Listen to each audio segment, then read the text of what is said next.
जवाब मिलता है प्रधानमंत्री के 5 साल पुराने बयान में। सुनिए। भारत के लिए सबसे पहली अगर कोई प्राथमिकता है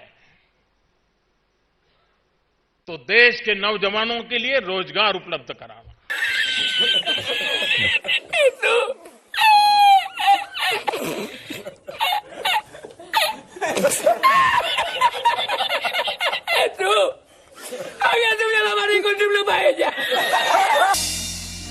आप जब ये शो देख रहे हैं और मैं आपसे मुखातिब हूं, इतनी देर में देश में एक शख्स एक खास वजह से खुदकुशी कर चुका होगा।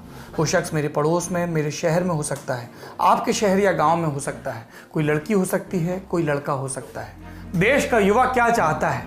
नहीं, वैसे तो बहुत कुछ चाहता है, लेकिन एक अदद नौकरी मिल जाए या कुछ काम धंधा शुरू हो जाए ताकि पेट की आग की ज़्यादा फिक्र न करनी पड़े, ये चाहता है। अगर नौकरी की बात करें तो भारत में 2 तरह की होती हैं, प्राइवेट सेक्टर और सरकारी नौकरी। और सरकारी नौकरी का जलवा क्या होता है आपको खूब पता है। हर बरस लाखों युवा सब काम धंधा छोड़कर सरकारी नौकरी की तैयारी करते हैं।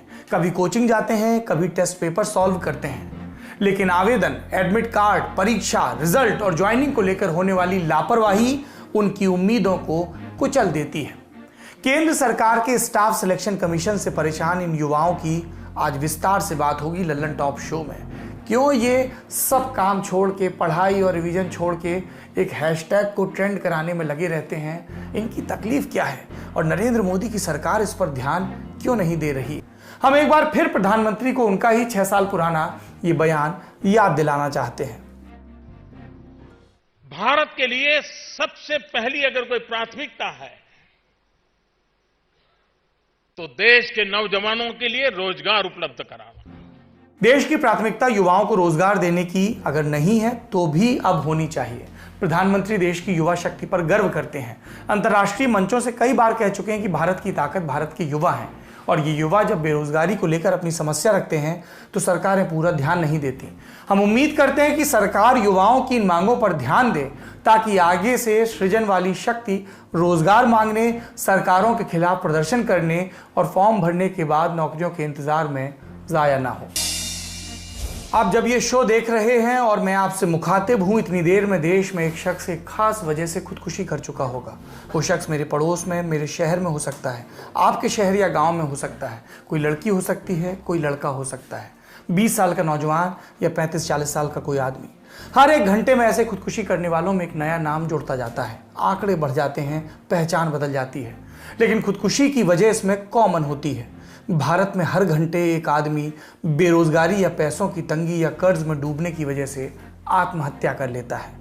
ये आंकड़े हमें एनसीआरबी यानी नेशनल क्राइम रिकॉर्ड ब्यूरो से मिलते हैं, और एनसीआरबी के 2019 के आंकड़ों के मुताबिक देश में करीब 1,30,000 लोगों ने आत्महत्या की, जिसमें से 11,268 यानी करीब 9% आत्महत्याएं रोजगार न मिलने की वजह से या गरीबी या कर्ज में डूबने से हुई। और जब हम खुदकुशी के आंकड़ों पर गौर करते हैं, किसानों की खुदकुशी के आंकड़े भी ज़हन में आते हैं। 8 से 10 साल पहले किसानों की खुदकुशी के मामले हमारे डिस्कोर्स का हिस्सा थे। किसानों की आत्महत्याएं कैसे कम हो, इस पर चर्चा होती थी। उन सरकारी नीतियों, उन कर्ज की व्यवस्थाओं की आलोचना होती थी जिनकी वजह किसानों को आत्महत्या के लिए प्रेरित करती थी। अब किसानों से भी ज़्यादा बड़ा आंकड़ा उन आत्महत्याओं का है जिनकी वजह नौकरी न मिल पाना या गरीबी होती है। ये आंकड़ा 2018 के मुकाबले ज़्यादा है। बेरोजगारी का आंकड़ा बढ़ता है, बेरोजगारी की वजह से खुदकुशियों का आंकड़ा बढ़ता है, और बढ़ता है उन युवाओं का गुस्सा जिनके साथ नौकरी के नाम पर क्रूर सरकारी मजाक होता है। चुनाव से पहले सरकारें नौकरियां निकालती हैं, फॉर्म भरे जाते हैं। देश के लाखों युवा सरकारी नौकरियों के वादे के पीछे तैयारी में रातों की नींद जलाते हैं, और फिर परीक्षा के इंतजार में कई बरस निकल जाते हैं। अगर परीक्षा हो भी जाए तो नतीजे लटका दिए जाते हैं, नतीजे आ भी जाएं तो ज्वाइनिंग देने में सरकार कई अड़ंगे लगा देती है। और जो युवा शक्ति देश के सृजन में शामिल होना चाहती थी, उन्हें नौकरियों के लिए धरने, प्रदर्शन करने पड़ते हैं, सोशल मीडिया पर हैशटैग चलाने पड़ते हैं, अपनी बात कहने के लिए मीम बनाने पड़ते हैं, और सरकारें फिर भी नहीं सुनती। और तब सवाल मन में आता है कि हमारे देश की, हमारी सरकार की पहली और सबसे ज़रूरी प्राथमिकता क्या होनी चाहिए। जवाब मिलता है प्रधानमंत्री के 5 साल पुराने बयान में। सुनिए। भारत के लिए सबसे पहली अगर कोई प्राथमिकता है तो देश के नौजवानों के लिए रोजगार उपलब्ध कराना। रोजगार के योग्य नौजवानों को तैयार करना, रोजगार के योग्य नौजवान को तैयार करने के लिए पूरा एक मैकेनिज्म, एक व्यवस्था, एक स्ट्रक्चर तैयार करना। 2014 में सरकार बनने के साल भर बाद पीएम मोदी ने देश के युवाओं को नौकरी देने के लिए एक विजन रखा, जिसकी बुनियाद इस बात पर थी कि हमारे पास युवा भी हैं और नौकरियां भी हैं। दिक्कत बस इतनी है कि नौकरी से मिलाप का युवाओं में कौशल नहीं। इसलिए युवाओं के हुनर को तराशने के लिए प्रधानमंत्री कौशल विकास योजना शुरू हुई। इसके लिए एक मंत्रालय भी बनाया गया। और तब देश के पीएम ने युवाओं को क्या सपने दिखाए थे, सुनिए। इस देश का कोई नौजवान हाथ फैला करके कुछ मांगने के लिए तैयार नहीं है। वो दयनीय जिंदगी जीना नहीं चाहता है, वो आत्मसम्मान से जीना चाहता है, वो गर्व से जीना चाहता है।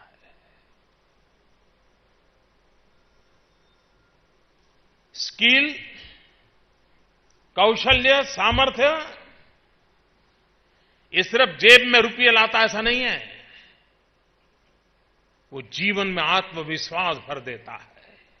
इस योजना में 2020 तक 1 करोड़ युवाओं को ट्रेनिंग देने की योजना थी। द हिंदू बिजनेस लाइन अखबार की एक रिपोर्ट के मुताबिक 2019 के लोकसभा चुनाव से कुछ महीने पहले तक इस योजना के तहत सिर्फ 34 लाख युवाओं को कौशल मिला और उनमें से सिर्फ 10 लाख को नौकरियां। 2019 के चुनाव के दौरान प्रधानमंत्री से बेरोजगारी के बढ़ते आंकड़ों पर सवाल पूछा गया तो उन्होंने सवाल को ही अपवित्र बता दिया, सुनिए। आप फिर ये कांग्रेस का एजेंडा फिर आप लेकर के चल पड़े हो, आप उसी को आगे बढ़ा रहे हो। क्या सेवा कर रहे हो मुझे मालूम नहीं है। आपने बोला होगा, देखा होगा कि CII का रिपोर्ट आया या हमारे IT सेक्टर का एक एसोसिएशन है उनका भी रिपोर्ट आया, हाँ नेस्कॉम का। इन सब ने कि पहले से कई गुना रोजगार बढ़ा है, रिपोर्ट दिए हैं। EPFO देख लीजिए, हर वर्ष करीब 1.25 करोड़ नए लोग जुड़े हैं। मुद्रा योजना ले लीजिए, 4.25-4.5 करोड़ लोग वो हैं जिनको पहली बार बैंक से पैसा मिला है, पहली बार जिंदगी में। वो भी तो कोई रोजी रोटी कमाते हैं, किसी को रोजगार देते हैं। मई 2019 से मोदी सरकार का दूसरा कार्यकाल शुरू हुआ। इस बार मोदी सरकार ने डिस्कोर्स बदला। पहले कार्यकाल में युवाओं को अकुशल माना था, स्किल इंडिया पर जोर था। दूसरे कार्यकाल में शिक्षा व्यवस्था में खामियां देखी गई। कहा गया कि पढ़ाई के बाद नहीं, पढ़ाई के साथ ही कौशल देने यानी वोकेशनल कोर्स शुरू करने की बात होगी और नई शिक्षा नीति में से रखा भी गया। और इससे युवाओं का जीवन कैसे बदल जाएगा, प्रधानमंत्री ने इसके बारे में भी अलग अलग मौकों पर बात की। अब ये नहीं होगा कि पहले वाले कोर्स के लिए आपने जो मेहनत की थी वो बेकार हो जाएगी। आपको उतनी पढ़ाई का भी सर्टिफिकेट मिल जाएगा जो आगे ले जाएगा। साथियों, आज देश में एक ऐसा इकोसिस्टम विकसित किया जा रहा है जिसकी तलाश में अक्सर हमारे युवा विदेशों का रुख करते थे। वहां की आधुनिक शिक्षा, बेहतर एंटरप्राइज अपॉर्चुनिटीज, टैलेंट को पहचानने वाली, सम्मान देने की वाली व्यवस्था उन्हें स्वाभाविक रूप से आकर्षित करती थी। अब देश में ही ऐसी व्यवस्था हमारे युवा साथियों को मिले, इसके लिए हम प्रतिबद्ध भी हैं, हम प्रयासरत भी हैं। आपने प्रधानमंत्री की बात सुनी। अब उन लाखों छात्रों की बात करते हैं जिन्हें नौकरी मांगने पर सरकार से किसी नई स्कीम की जानकारी पकड़ा दी जाती है। 21 फरवरी यानी कि कल सोशल मीडिया पर एक बार फिर से रोजगार के मुद्दे पर युवाओं ने मोदी सरकार के खिलाफ अपनी नाराजगी जाहिर की। मोदी रोजगार दो और बहाना नहीं बहाली चाहिए, ट्विटर से लेकर यूट्यूब तक ये हैशटैग चलता रहा। दिन भर में करीब 25 लाख ट्वीट इन हैशटैग्स पर किए गए। और इसकी वजह क्या है? तात्कालिक वजह है SSC CGL 2019 के टियर 2 का रिजल्ट। ये टियर 2 परीक्षा क्या होती है, इसे लेकर छात्रों को क्या परेशानी है, इस पर आएंगे। लेकिन पहले SSC CGL के बारे में जान लेते हैं। SSC यानी स्टाफ सिलेक्शन कमीशन। SSC का काम होता है सरकारी विभागों के लिए भर्ती करना। इसके लिए SSC 3 अहम एग्जाम कराती है। पहला MTS यानी कि मल्टीटास्किंग स्टाफ एग्जामिनेशन। ये एग्जाम अलग अलग मंत्रालयों और विभागों में ग्रेड C यानी नॉन क्लर्क की भर्ती के लिए होते हैं। दूसरा होता है CHSL यानी combined higher secondary level exam. इससे केंद्र सरकार lower divisional clerk, postal assistant, court clerk और डेटा एंट्री ऑपरेटर जैसे पदों के लिए भर्ती करती है। तीसरा होता है CGL यानी कि कंबाइंड ग्रेजुएट लेवल एग्जामिनेशन। इसके जरिए केंद्रीय मंत्रालयों और विभागों में B और C ग्रेड के अधिकारियों की भर्ती होती है। ये परीक्षा 4 चरणों में होती है। टियर 1 और 2 का एग्जाम ऑब्जेक्टिव होता है, बहुविकल्पीय प्रश्न। टियर 3 डिस्क्रिप्टिव होता है, इसमें निबंध और लेटर जैसी चीजें लिखनी होती हैं। Tier 4 computer based skill test होता है। तो हुआ ये कि CGL 2019 के टियर 2 की परीक्षा 15, 16 और 18 नवंबर 2020 को हुई। रिजल्ट आया 3 दिन पहले यानी कि 19 फरवरी को। जैसे ही अभ्यर्थियों ने रिजल्ट देखा, सोशल मीडिया पर कैंपेन शुरू हो गया। परीक्षा परिणाम का विरोध कर रहे अभ्यर्थियों का कहना है कि 18 नवंबर का पेपर आसान था, छात्रों ने काफी अच्छा स्कोर किया था, कईयों ने कुल 200 अंक की परीक्षा में पूरे अंक तक हासिल किए थे। लेकिन जब रिजल्ट आया तो ऐसे कई छात्रों का सिलेक्शन नहीं हुआ जिन्होंने अच्छा स्कोर किया था। छात्रों का आरोप है कि नॉर्मलाइजेशन के नाम पर 15-16 को एग्जाम देने वालों के 60-70 नंबर बढ़ा दिए गए, जबकि 18 नवंबर को एग्जाम देने वालों के इतने ही नंबर घटा दिए गए। यानी एसएससी का यह हाल है कि वो एक परीक्षा 3 दिन में कराती है, लेकिन एसएससी के एक्सपर्ट्स तीनों पेपर का स्टैंडर्ड एक जैसा नहीं रख पाते और फिर एसएससी को भी कबूलना पड़ता है कि एक पेपर जरूरत से ज्यादा आसान हो गया था। एसएससी के खिलाफ छात्रों का यह गुस्सा सिर्फ CGL 2019 एग्जाम को लेकर नहीं था, कई वजहों में से ये एक वजह थी। इसके अलावा छात्रों की डिमांड लिस्ट में सीटें बढ़ाने की, फाइन एंड फेयर एग्जाम की और वेटिंग लिस्ट जैसे मुद्दों की भी थी। 19 फरवरी को एसएससी ने रिजल्ट जारी किया। 3 दिन बीत चुके हैं, तब से अब तक छात्रों के इतने बड़े कैंपेन के बावजूद एसएससी की ओर से कोई प्रतिक्रिया नहीं आई। जब हमने एसएससी का पक्ष जानने के लिए कॉल किया तो चेयरमैन ऑफिस से जवाब मिला कि हेल्पलाइन नंबर पर बात करिए, और हेल्पलाइन नंबर तो ऐसा कि लगता ही नहीं। ये तो बात हुई CGL की। एसएससी ने 2018 में भी एक भर्ती निकाली थी, कांस्टेबल जनरल ड्यूटी की। बोलचाल की भाषा में से SSC GD 2018 कहा गया। ये भर्ती पैरामिलिट्री फोर्सेज यानी कि CRPF, ITBP, BSF, CISF, NIA और असम राइफल्स में सिपाहियों के 54,000 पदों पर भर्ती के लिए निकाली गई थी। इसे बाद में बढ़ाकर 60,210 पदों के लिए किया गया। इस भर्ती के 3 चरण थे, रिटन एग्जाम, फिजिकल टेस्ट और मेडिकल टेस्ट। एप्लीकेशन का प्रोसेस स्टार्ट हुआ जुलाई 2018 में। तीनों टेस्ट पूरा होते होते आ गया जनवरी 2021, बीच में मान लेते हैं 10-1 महीने कोविड की वजह से। फिर 21 सितंबर 2020 को लोकसभा में एक सवाल का जवाब देते हुए केंद्रीय गृह राज्य मंत्री नित्यानंद राय ने कहा कि केंद्रीय अर्धसैनिक बल में 1,11,093 पद खाली हैं। एसएससी GD 2018 की भर्ती में करीब 85-90 हज़ार कैंडिडेट ऐसे थे जो तीनों स्टेज पार कर चुके थे। इनमें से काफ़ी ऐसे भी थे जिनका ये आखिरी मौका था, यानी कि भर्ती प्रक्रिया पूरी होने में लेट लतीफ़ी के चलते ये ओवर एज हो गए थे और अगली भर्ती में इन्हें जगह नहीं मिल पाती। ऐसे में एसएससी GD 2018 के अभ्यर्थियों ने मांग की कि जब आपके पास तीनों परीक्षा पास करके 85 से 90 हज़ार कैंडिडेट पड़े हुए हैं और सीटें भी खाली हैं, तो फिर सबको नियुक्ति क्यों नहीं दी जा रही। लेकिन एसएससी ने अभ्यर्थियों की मांग को अनसुना कर दिया और करीब 54,000 सीटों पर फाइनल मेरिट लिस्ट जारी की। इसके अलावा दिल्ली पुलिस भर्ती और एसएससी CGL 2020 का फॉर्म भरने में हुई दिक्कतों की वजह से भी छात्र एसएससी को निशाने पर ले रहे हैं। ये एसएससी की बात हो गई। अब केंद्र सरकार के एक और विभाग रेलवे की तरफ चलते हैं। रेलवे ने फरवरी 2019 में विज्ञापन निकाला, नौकरियां ही नौकरियां।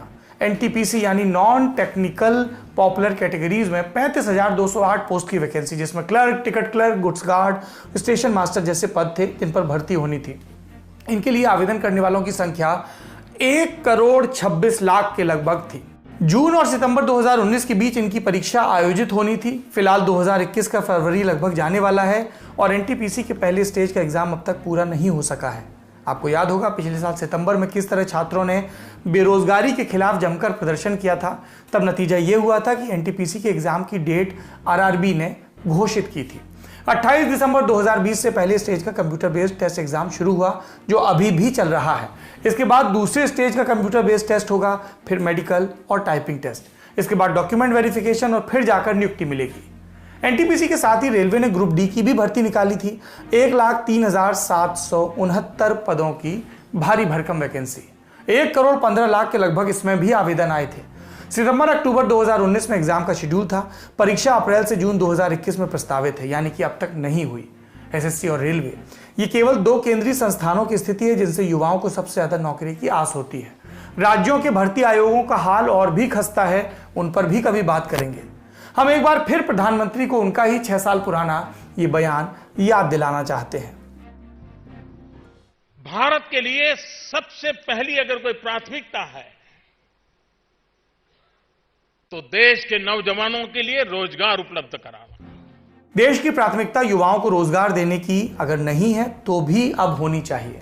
प्रधानमंत्री देश की युवा शक्ति पर गर्व करते हैं। अंतर्राष्ट्रीय मंचों से कई बार कह चुके हैं कि भारत की ताकत भारत के युवा हैं, और ये युवा जब बेरोजगारी को लेकर अपनी समस्या रखते हैं तो सरकारें पूरा ध्यान नहीं देती। हम उम्मीद करते हैं कि सरकार युवाओं की इन मांगों पर ध्यान दे ताकि आगे से सृजन वाली शक्ति रोजगार मांगने, सरकारों के खिलाफ प्रदर्शन करने और फॉर्म भरने के बाद नौकरियों के इंतजार में जाया ना हो। आज के शो में इतना ही।